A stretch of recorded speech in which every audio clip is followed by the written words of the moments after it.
Buenas tardes. A partir de este audio y en adelante, vamos a ir viendo de manera muy sintética la historia del universo, seguida por la historia de la humanidad, intentando poder entrelazar dos conceptos que por mucho tiempo parecieron antagónicos, pero que en verdad no lo son: fe y razón. Más bien, son todo lo contrario. Comenzaremos recorriendo la historia de la creación para luego introducirnos en la historia de la humanidad, poniendo énfasis en los eventos más importantes, sin perder de vista lo que para mi humilde entender es la cuna del conocimiento.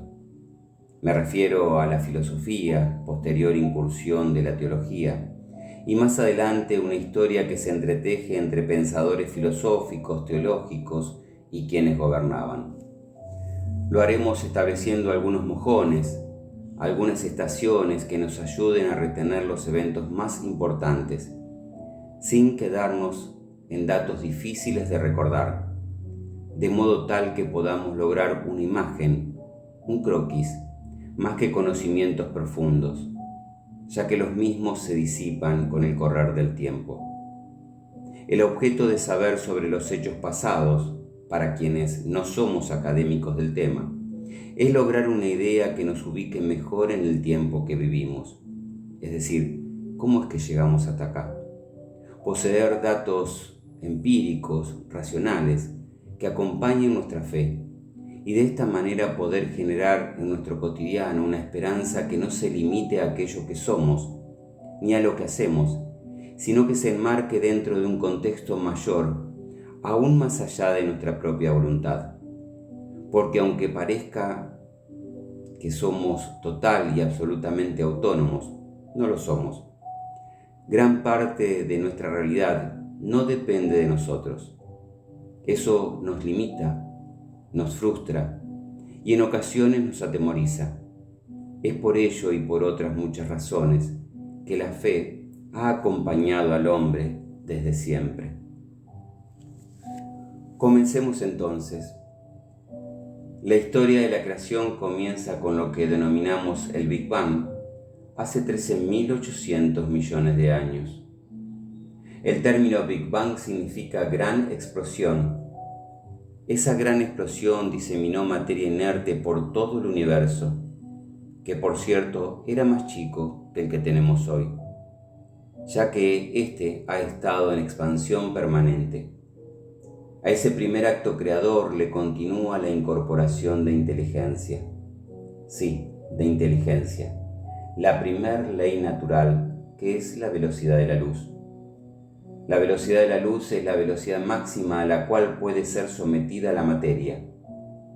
Esta ley natural, en conjunto con otra ley natural, que es la fuerza centrípeta, esta última, es aquella que atrae un objeto en movimiento hacia el centro.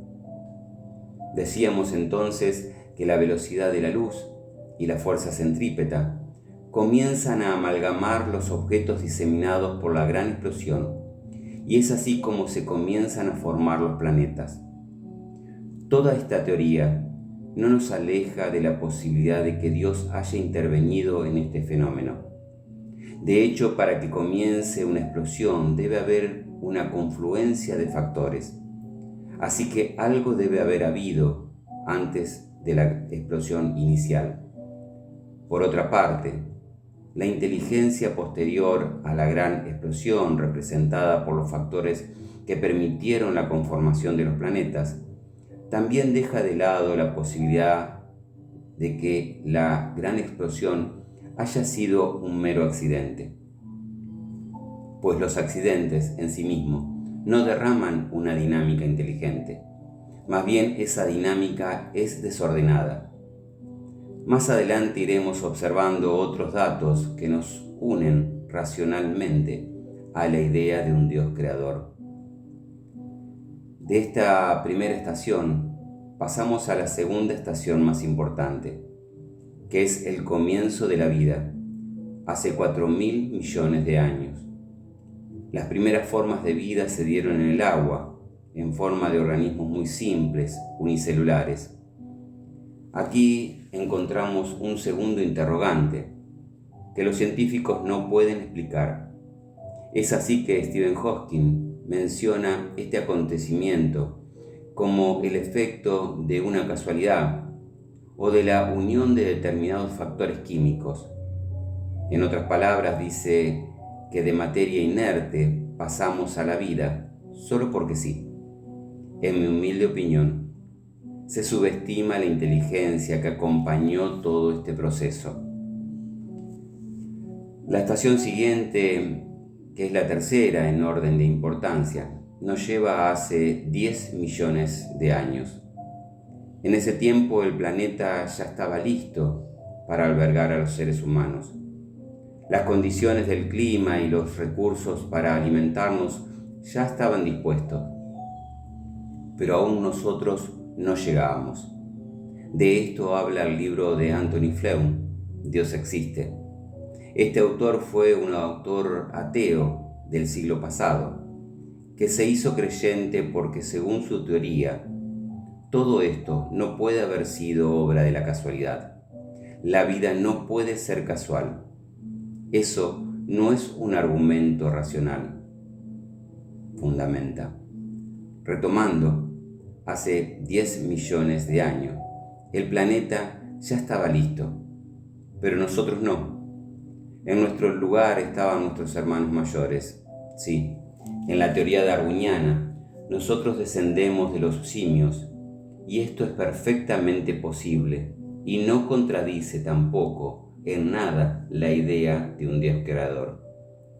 Por supuesto que se nos cae la historia de Adán y Eva, pero la doctrina católica no establece este acontecimiento como un hecho histórico, sino como una narración que contiene un núcleo de verdad.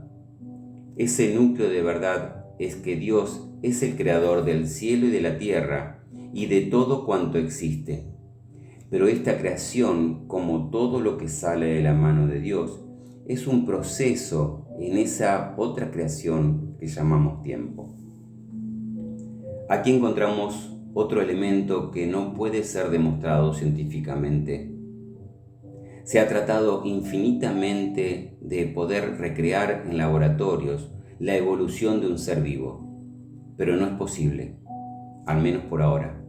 Esto nos indica, tal como venimos viendo, que la creación en su conjunto es comprobable en cuanto a sus eventos, pero no al cómo y al por qué.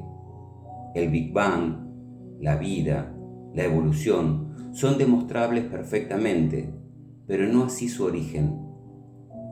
Decíamos que hace 10 millones de años en nuestro planeta habitaban 4 especies de simios, de los cuales se desprenden los homininos. Estos eran bípedos, es decir, caminaban perfectamente en 2 patas, pero aún eran muy encorvados y su altura no excedía el metro. Es importante entender que la evolución en cualquiera de sus áreas nunca se da en línea recta, sino que observa altos y bajos, tal como si fuera un serrucho. Es más bien como un árbol, diseminando vida hacia todo sentido, pero no todas llegan a su fin. Solo los más fuertes sobreviven, lo que conocemos como selección natural. Por otra parte, también es importante destacar que los datos paleontológicos difieren mucho según la fuente que se utilicen. En esta síntesis no se persiguen precisiones, sino una narrativa que nos dé una idea de cómo fueron los acontecimientos. De aquí nos trasladamos a hace 2 millones de años aproximadamente, donde aparece el Homo erectus, uno de los primeros antecesores de nuestra especie, tal vez nuestro pasado más semejante, que conoció el fuego, la cocción de los alimentos, y también se cree que fue la primera especie en salir de África. Se sabe que conocieron el fuego porque se encontraron restos de madera quemada en el mismo lugar donde estaban los restos fósiles de esta especie. También se cree que el hecho de haber comenzado a ingerir carnes les proveyó de las proteínas necesarias para el desarrollo cerebral. Luego, hace 400.000 años, aparece el Neandertal, que habitaron las zonas de Europa del Norte. Esta zona modificó su aspecto ya que provenían de África y su color de piel era oscuro, pero al estar expuesto al frío, su pigmentación se aclaró. Cabe destacar que actualmente en Europa hay un 2% de individuos que todavía conservan genes neandertales en su estructura genética. Los neandertales tenían una expectativa de vida muy corta, conocían la vestimenta, pero fueron absorbidos por el eslabón que los sucedió en la cadena evolutiva, el Homo sapiens, que existió hace 200.000 años aproximadamente. Ya conocían herramientas, ciertas organizaciones sociales, pero le faltaba algo esencial que aparece recién hace 80.000 años con el hombre moderno. Esta especie a la cual nosotros pertenecemos es la primera que puede hablar, ya que sufrió un descenso en la laringe que le permitió emitir sonidos complejos. Luego que la cadena evolutiva humana en cuanto a lo físico culminó, observaremos que los cambios que han de venir son productos del desarrollo intelectual. Fue así que hace 20.000 años el hombre deja de ser nómade. Comienzan los primeros asentamientos. Hasta este momento el hombre vivía de la caza y la recolección, lo cual lo obligaba a seguir los animales, que seguían la pastura, que seguían las lluvias. Con los asentamientos comienzan los problemas de tierra, problemas de alimentación por cosechas malogradas, conflictos sociales, lo cual deriva en una profundización de la actividad religiosa, con sacrificios humanos y animales. El sentido del sacrificio era poder derramar sangre. La sangre siempre tuvo una connotación directa con la vida, la cual, si es ofrecida, simboliza: te ofrezco vida, a cambio dame supervivencia, al margen de que también aplacaba los ánimos, al menos por algún tiempo. Las primeras organizaciones sociales complejas se dan hace 7.000 años. Se cree que las primeras ciudades fueron Ur, juntamente con Jericó, en la Mesopotamia asiática. La primera escritura es la inventada por los sumerios, 3.200 años antes de Cristo. Un sistema muy complejo que solo los sacerdotes manejaban. Era un signo por una palabra, por cada palabra un signo. Luego este sistema es superado por los egipcios, quienes inventaron el sistema de escritura jeroglífica. El primer imperio son los sumerios, 3.000 años antes de Cristo.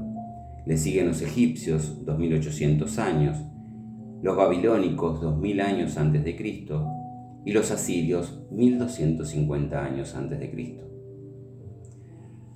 Antes de adentrarnos en 1.000 años antes de Cristo, me gustaría hacer un pequeño repaso de lo que hemos visto, marcando un factor común. El Big Bang, hemos visto el Big Bang, más las primeras leyes naturales, comienzo de la vida, desprendimiento de los simios por parte de los homininos, el hombre comienza a hablar, se inventa la escritura.